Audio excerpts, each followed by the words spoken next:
to this point, it's gonna be a celebration of gymnastics. If you think about how many thousands, hundreds of thousands, whatever it is, women and little girls out there competing in gymnastics in the United States, there'll be 6 names we'll be talking about at the end of tonight. And here's how it breaks down. What is at stake? 4 team spots that will compete in the team event at the Olympics. The top 2 here, they're locks to make that team. But then it comes down to a selection committee for the other 2 spots. The individual spots, Jade Carey has already wrapped one up, and then one more out there to be taken, to be earned tonight. So many names in the mix for that and the other 2 team spots.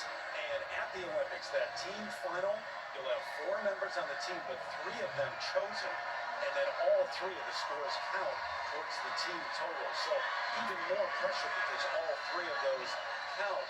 And when you start thinking about building a team, and jump in here, guys, with these names that we surmise will be there at the end, but then some question marks. Yeah, absolutely. So there are question marks, and you look at this on vault and on floor.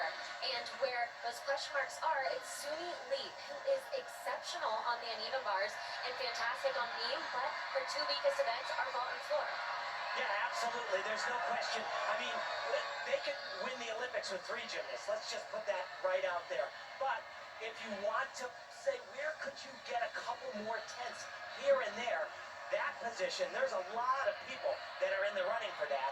Obviously, Michaela Skinner, Jordan Childs, Kayla DiCello, Grace McCollum, Leanne Wang. There are amazing athletes.